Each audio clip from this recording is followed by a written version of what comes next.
At Christmas, while I was at work, my family branded my 7-year-old daughter a liar, made her wear a sign that said family disgrace, and left her hungry in the corner for hours. I didn't cry. I took action. 2 days later, my phone was blowing up with their hysterical calls. I'm a cardiologist. In my field, holidays and weekends are basically a rumor. Family dinners, rare as unicorns.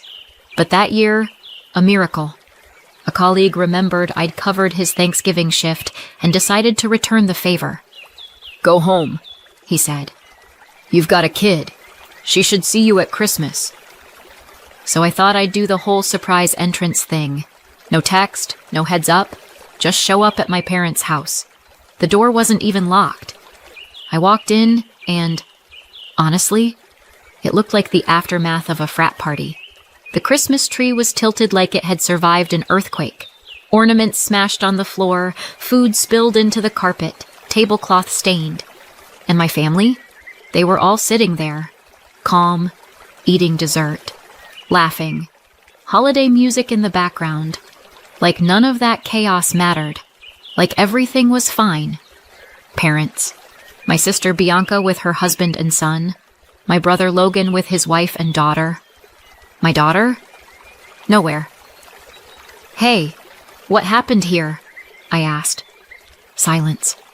Mom flinched. Bianca dropped her fork. Everyone stared at me like I was a ghost. Finally, Mom said flatly, "That mess? Your Ruby did that. Take a look." My stomach sank. "Where is she?" Bianca flicked her hand toward the hallway, like shooing away a fly. "Over there." I walked down and stopped cold. Corner of the next room. My little girl, 7 years old, standing against the wall. Fancy dress ripped and dirty, scratches on her legs, quietly crying. "Ruby!" She spun, saw me, and broke down. "Mom!" She ran straight into my knees. I scooped her up. "Baby, what happened?" Then I saw it. Black marker scrawled across her forehead.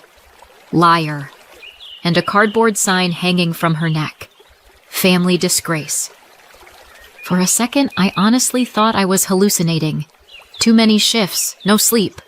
But no, this was real. While I was at work, my so-called relatives had been tormenting my child. I took her hand and went back to the dining room. She clung to me like I might disappear. And there they all were, still at the table, eating, laughing, Dad sipping his juice, Mom finishing her pie, Logan telling some stupid story, his wife smiling, jingle bells playing in the background, my daughter wiping tears with her sleeve. "You've got to be kidding me," I said, voice shaking.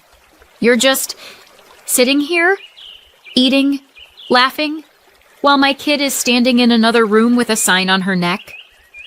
No one looked at me. Mom sipped her coffee, slow and calm.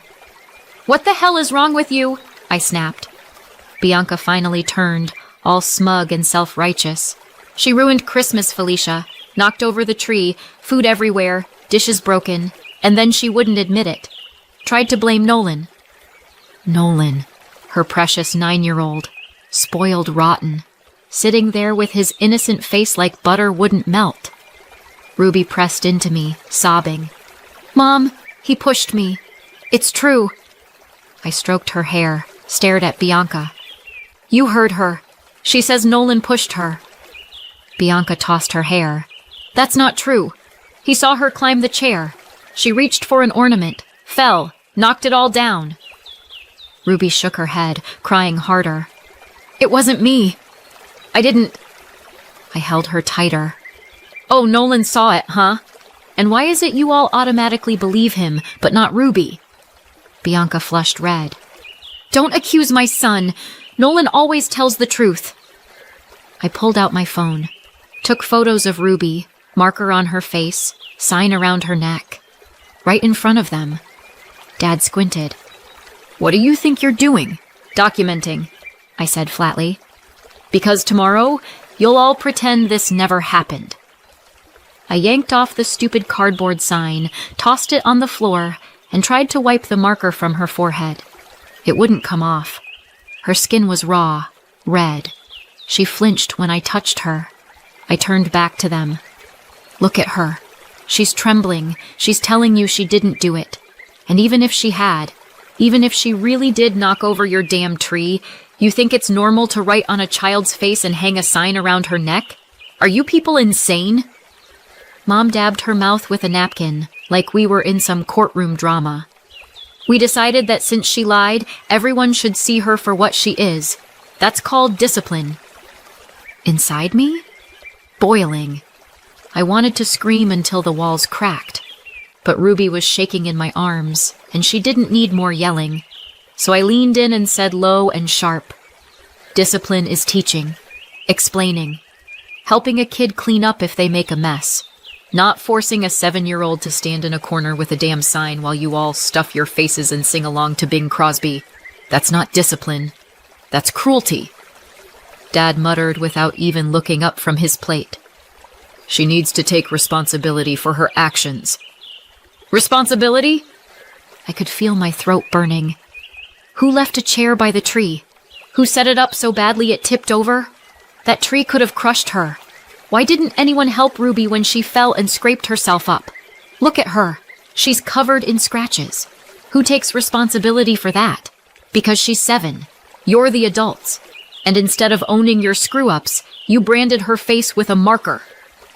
Mom shot to her feet like I'd insulted the Pope. "Felicia, your daughter ruined our Christmas, our holy holiday, and you dare lecture us? If she hadn't climbed that chair, none of this would have happened." She took a breath, eyes cold as ice. "We did the right thing. You can't handle her. We're helping." "Helping?" I laughed, sharp and ugly. "If that's what you call help, then what's abuse?" Mom waved a hand at me, dismissive, like I was some annoying salesperson at the door. "You're too soft. You coddle her. Never punish her when she deserves it. And now look." "She needs to learn," my brother Logan chimed in, voice full of smug wisdom. "She has to remember this lesson." "Oh, she learned," I shot back. "She'll remember, and so will I. Believe me." I looked around the table. Bianca, preening, hair salon perfect. Logan, always convinced the universe revolved around him. Mom, cold as an iceberg. Dad, forever the spectator, never the protector. Not one of them looked guilty. Not one even questioned themselves.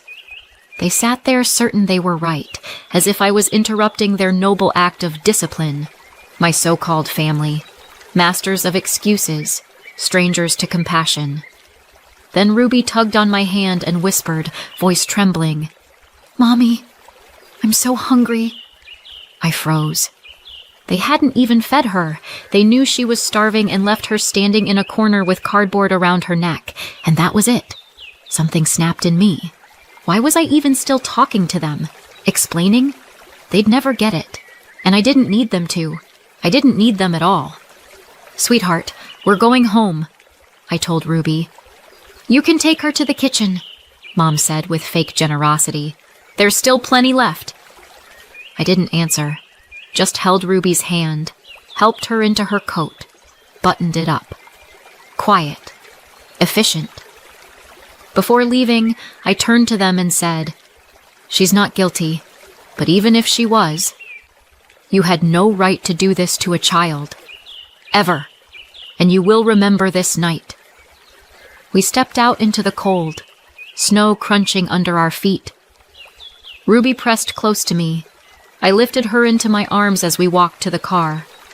"Mom, I'm hungry," she whispered again. And you know what? That was the worst part. That my little girl would remember Christmas not as lights and laughter, but as hunger, tears, and the word liar written across her forehead. At home, Ruby finally stopped shaking. I fed her turkey with mashed potatoes, gave her a slice of apple pie and hot cocoa. She ate like she hadn't seen food in a week. After a bath, I tucked her into bed, pulled the blanket up, and slid my phone under the frame with the recorder on. I wanted it all. Photos weren't enough. "Baby," I whispered, "tell me what happened." Ruby's voice was thin, broken with hiccups and tears. Her eyes were red and swollen. Nolan said the ornament was crooked. Said I'm small. It'd be easier for me. He'd hold the chair. I climbed up. He was holding it. Then he pushed me in the side. I fell. The tree fell. Everything fell. She broke down again. And he screamed, "It was her!" She rubbed her eyes with her fists, but the tears just kept coming. They all came running, yelling at me. I was hurting so much. I said Nolan pushed me, but Aunt Bianca said I was a nasty liar. And she hung a sign on me that said I was the shame of the family. Her voice collapsed to a whisper. She covered her face with her hands. And Grandma, she took the marker, started writing on my forehead. I cried. I begged her not to. But she kept writing. Said I had to think about what I'd done. My little girl was trembling, every word jerky, ripped out of her.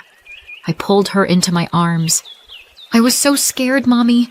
I wanted to run, but Grandpa and Uncle Logan held me. I thought you weren't coming. Inside, I was burning alive. To make her repeat it, to relive it. That felt cruel. But I had to know.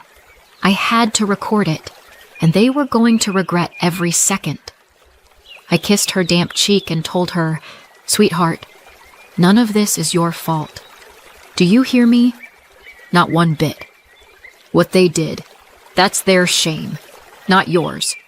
You're a good girl. You're brave. And I'm never letting anyone treat you like that again. Ever."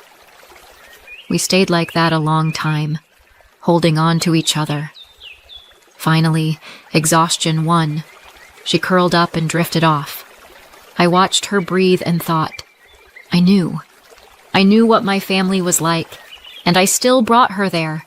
People love to say, "You're lucky. Big family means you'll always have support." Support? Right. My whole life, I was the third wheel. It started early. I'm the middle child. Bianca, the oldest, the golden one. Logan, the baby. Our boy. And me? I was always, she'll manage. Bianca could talk to Mom for hours about school, friends, teachers, college plans. Mom knew every detail of her life. Logan had Dad, building model planes together, driving to baseball practice, cheering at games, their school projects, sports, achievements, family business. Me? I did my homework in the corner of the kitchen. No questions, no interest. Housework? Bianca was studying. Logan was a boy. Chores aren't for him. Guess who scrubbed the bathroom, shoveled snow, cooked with Mom? The third wheel. Birthdays? Bianca got parties with balloons and friends. Logan had sports parties, trophies, the whole deal. Mine? Store-bought cake at the kitchen table. Presents? Bianca got new dresses, perfume. Logan got a bike, sneakers. I got a coat, a size up so it lasts longer. Functional, practical, not special. And I was expected to smile and say thanks. No, they didn't starve me. They didn't beat me. But I learned very early the difference between beloved and useful. Bianca was beloved. Logan was the heir. And me? I was convenient. I clawed my way out. Med school, endless shifts, residency, fellowship. Now I'm a cardiologist. Brutal job, but I love it. And yes, it pays. Not that it matters, because to my family, I'm basically an ATM with a stethoscope. Mom. The pension's tiny, the meds are expensive, the roof is leaking. Bianca. Nolan needs camp. Ross didn't get his bonus. Logan. Piper's activities cost money. They all look at me like I'm a slot machine. And I pay up. Because if I don't, I'm the traitor. I was married once, a lawyer. Looked solid, promising. Then he left. Younger colleague, new state, new life. And me, left with Ruby. And how did my family take it? Mom. Well, with your personality, no wonder. Bianca. Told you lawyers can't be trusted? Logan just shrugged. That's the level of support I got. And with Ruby, it all repeated. Same damn pattern. Piper, Logan's daughter, 8. Smart and beautiful. Constant praise. Nolan, Bianca's boy. A born leader. Grandma's favorite. And Ruby? Quiet, straightforward, honest. Which to them equals ordinary. Everything she did was dismissed. Drew a picture? Anyone could do that. Memorized a poem? Well, Piper already dances in a troupe. I told myself, whatever. Words don't matter. She'll grow, find her own people. But words became actions. Nolan. I know that type. Crafty little tyrant. Always sneaking in a pinch, a shove, a kick when no adult was watching. And if anyone called him out, wide eyes, innocent voice. Me? Never. He could sell sand in the desert. Adults loved him, polite, charming, a leader. Grandma and Grandpa adored him. The truth? He was mean and clever and knew exactly how to dump his messes on someone else. And Ruby? She'd blush, stammer, freeze, which of course made her look guilty even when she wasn't. Just like today. He told her to climb the chair, fix the ornament. She trusted him. He shoved her, maybe even by accident, and everything crashed down. Then his voice. She did it! And of course, they all believed him. I've spent years telling myself my family had changed. We're adults now. We have kids of our own. Surely they'd be different. But here's the reality. Christmas table piled with food, music in the background, and my daughter branded a liar in the next room. Watching her sleep that night, I knew. They had done to her exactly what they did to me. The only difference? I'm grown now. And I have power. That was their last act of cruelty. The morning after Christmas started with coffee, and the gray shadow of the word still bleeding through my kid's forehead. Permanent marker. Excellent parenting tool if your goal is for liar to last longer than your conscience. I washed Ruby gently, rubbed cream on her skin, but the letters kept showing through. She sipped hot chocolate, chewed on a pancake, and I just stared at her forehead thinking one thing. Enough. How many years had I carried these people? How many times did I excuse it? Well, they're family. They're not bad people. They just need help. I'd paid for boilers, camps, sports leagues, car repairs, insurance premiums. I'd covered my parents' bills so their modest lifestyle could stay comfortable. Yesterday they showed me what they're worth. Done. Finished. I didn't waste time. Packed Ruby into the car and drove straight to the hospital. My hospital. My colleagues documented everything. Scratches on her legs, bruises on her arms, even the marker stains that wouldn't come off her skin. All of it in an official medical report. Now it wasn't just her word or my photos. It was evidence. Back home, I pulled out what I'd bought for the holiday. 2 envelopes with Disneyland tickets. One for Bianca's family, one for Logan's. Another envelope for my parents.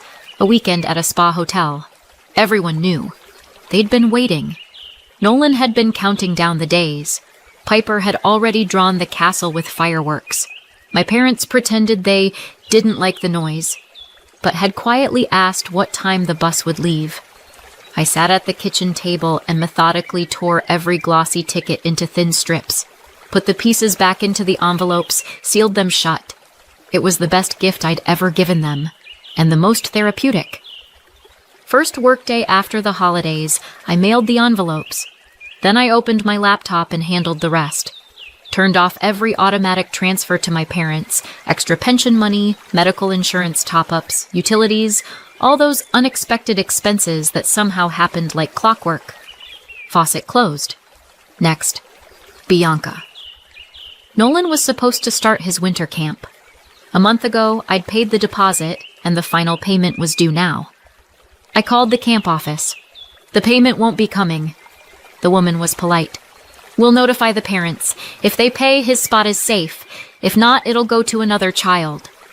Perfect. Notify away. Then Logan. Last week I'd agreed to cover his car repair so he could get to work. I called the shop. Cancel my payment.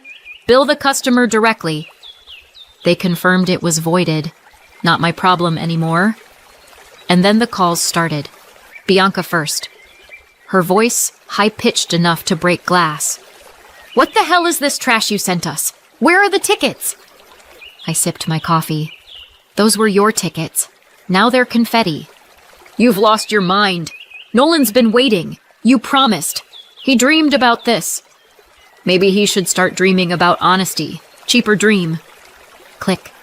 Then Logan. His envelope had landed.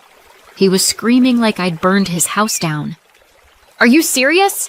Piper's crying. My wife's a wreck. Yeah, I said. Now you know what it feels like when a child cries. Click. A day later, Bianca again, this time about the camp. They said your payment was canceled. I need to pay now or Nolan loses his spot. You can't do this. I don't have to, I told her. You're the parent. You pay. I don't have that kind of money, she shrieked. Then find a free playground. They've got swings. Click. Soon after, my parents realized the monthly transfers had stopped. My mother called, voice cold enough to freeze glass. Where's the money? It was due today. It's not coming. What do you mean it's not coming? You owe your parents. We raised you. You raised an ATM. The ATM's closed.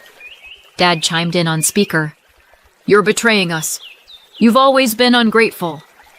No, Dad. I've always been your dairy cow. The cow's dry. Logan called too. His car shop had told him the payment was canceled. You can't be serious. My car's sitting here. How am I supposed to get to work? Bus. At least the bus doesn't run on lies. And you know what's wild? Not a single one of them asked about Ruby. Not one, how is she? Not one, we're sorry. Not even fake remorse. Just outrage that I'd shut off their money supply. Just the same lines. You're cruel. You're abandoning us. We can't survive without you. That's when it clicked. This is who they really are. When I paid, I was support. When I stopped, I became the monster. That night I turned off my phone and sat beside Ruby. She was drawing. On the page, 2 stick figures and a Christmas tree that stood upright. That us? I asked. Us, she nodded. And the tree doesn't fall 'cause nobody pushes me. Fair enough. New rule for my life. Anything that pushes my kid down, I'll make sure it falls on them instead. As for me, I was already building the file. Photos, dates, medical notes, names. This wasn't drama. It was a case file.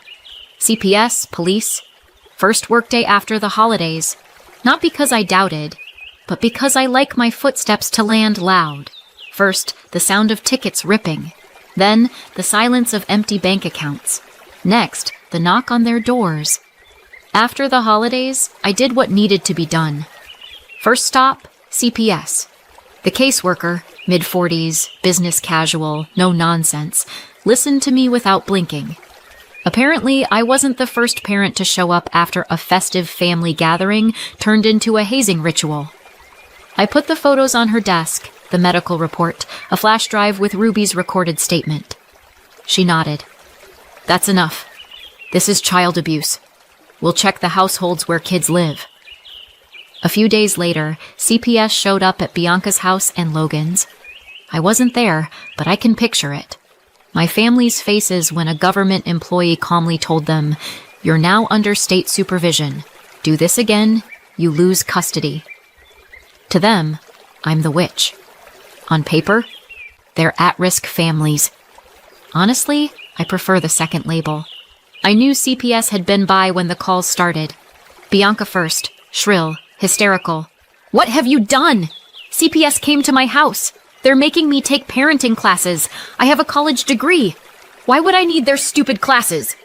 So they can explain that you don't write on a child's face or hang cardboard signs on their chest, I told her. Then Logan, yelling like a man on fire, "Because of you, CPS came here. My wife's pregnant. Do you get what this means? They're going to monitor us now." "Yeah," I said. "That's called accountability. Sad it took state oversight for you to learn the word."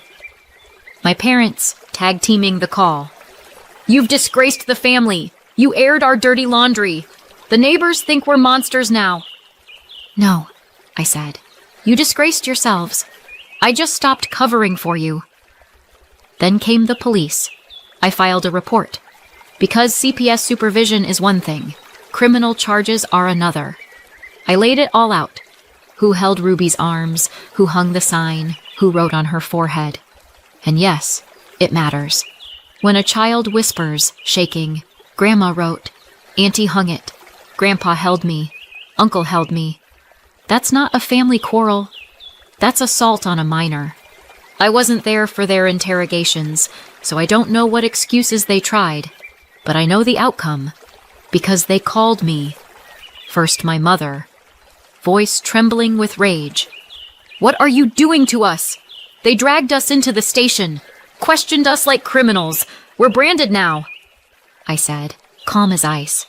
"I just told them about your parenting style. Shocker, turns out it's illegal." Bianca next, practically screeching, "They fined me! Where am I supposed to get that kind of money?" "Not from me," I said. Then Logan, furious. "You dragged us into a police case. I have a record now. Do you get it? A record." "Yeah," I said. "You've got a record." And Ruby had "liar" on her forehead. Spot the difference? Even my dad weighed in. "They fined us. $250. Are you happy now?" "Very," I said. "Honestly? Cheap price for what you did." Later, I got the paperwork myself, a copy of the police order. Valerie, my mother, and Bianca, $500 fines each, plus mandatory positive parenting and anger management classes. Todd, my dad, and Logan, $250 fines each, plus official warnings for child endangerment. And all of them, a permanent record in the system.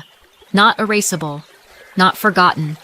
They kept calling, leaving voicemails and emails, throwing curses and pity parties. "You ruined our reputation. Now everyone knows. Teachers look at us like we're diseased." I answered once. "You earned it." Then I stopped responding. One afternoon, I went to pick Ruby up from her art class. Out front, I saw Nolan holding court with a pack of boys, bragging like he'd just won a trophy. It was epic! I pushed her and she got punished. Everyone believed me. They always believe me. I'm good at it. I can even teach you. I froze. There it was. The family legacy in a 9-year-old body. A kid who already knows how to lie, manipulate, and laugh about it. And instead of rage, I felt something else. Relief. I never doubted Ruby, but now I had proof from his own mouth. She'd never lied. Not once. I didn't confront him. Didn't need to. Just looked at him and thought, "Thanks, Bianca. Thanks, Mom. You raised exactly what you deserve." They called Ruby the family disgrace. But the disgrace? That's them. And now it's written not in Sharpie across a child's forehead, but in their police records. That night, Ruby and I baked cookies and argued over who sang Christmas songs worse. She laughed so hard her cheeks turned red, and with every laugh, the weight of the last weeks lifted off me. We're good now, just us two, and it's enough. So, what do you think? Did I do the right thing cutting them off, going to CPS, and taking it all the way to the police? Or should I have handled it differently? I'd really love to hear your thoughts in the comments, and if this story spoke to you, hit subscribe.